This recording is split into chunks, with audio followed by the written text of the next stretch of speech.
Hi all Bigg Boss ரசிகர்களே, follow yolo subscribe பண்ணிட்டு இருக்க நல்லுள்ளங்களே. ஓகே, கானா வினோத்தோட ஃபேமிலி வந்து ஃப்ரீ டாஸ்கில் உள்ளே வந்தாங்க. அவங்க ஒய்ஃபு, அதுக்கப்புறம் 2 பசங்க 2 குழந்தைங்களும் வந்திருந்தாங்க. உங்கள் எல்லாருக்கும் பிடிச்ச மாதிரி எனக்குமே வந்து கானா வினோத் ரொம்ப ரொம்ப பிடிக்கும். ஏன்னா அவரோட அந்த ஓப்பன்னஸ், அதாவது எதையும் உள்ளுக்குள்ளே வச்சுக்காமல் அவர் என்னவோ அதை அப்படியே வீட்டில் எப்படி இருக்காரோ அப்படியே இருக்கிறாரு அப்படின்ற விஷயம் அவங்க ஒய்ஃபும் ரெஜிஸ்டர் பண்ணாங்க. ஸோ அந்த தன்மை எனக்கு ரொம்ப பிடிக்கும். ஜென்ரலாகவே ரொம்ப நல்ல மனுஷன் தான் உண்மை.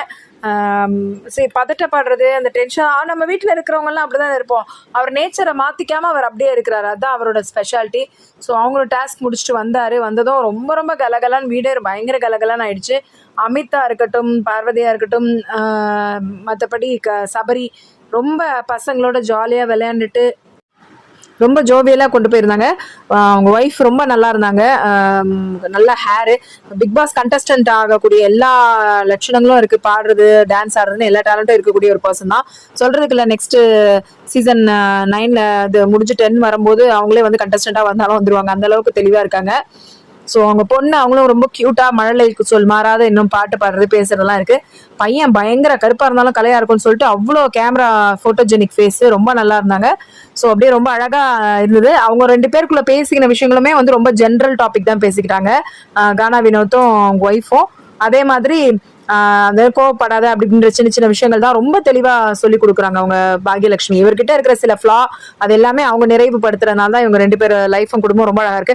கமருதீனை கூப்பிட்டு உட்கார வச்சு யாரும் இல்லைன்றது சொல்லாதீங்க, இனிமேல் நாங்கள் இருக்கிறோம், எங்க கம்ப்ளீட் ஒரு 5000 பேர் இருக்காங்க, எங்க ஏரியாவே உங்களுக்கு இனிமேல் ஃப்ரெண்டு அப்படின்னு சொல்றது ரொம்ப அழகான ஒரு பண்பை காமிக்குது பாக்யாவோடது. அதே மாதிரி எதுவாக இருந்தாலும் வெளியில வந்து வச்சுக்கோங்க, இது வந்து கேமா பாருங்கன்னு சொல்லி பார்வதி விஷயத்துல லைட்டா ஒரு ஹிண்ட் கொடுத்துட்டோம் போனாங்க கமருதீனுக்கு. அதுவுமே ரொம்ப நல்லா இருக்கு.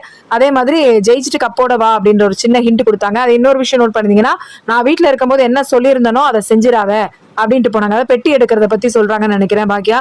ஸோ அதை வந்து ஒரு ஹிண்டா கொடுத்துட்டு போனாங்க, நம்ம என்ன பேசியிருந்தோம் அதை பண்ணிடாத அப்படின்ட்டு. ஸோ நல்ல ஒரு என்ன சொல்ற புத்தி கூர்மை இருக்கக்கூடிய ஒரு விஷயம் தான். அதை சொல்லிட்டு பதட்டப்படாத, கோவப்படாத அப்படின்னு சொன்னாங்க. பார்வதிக்கு மண்டையெல்லாம் வெடிக்குது.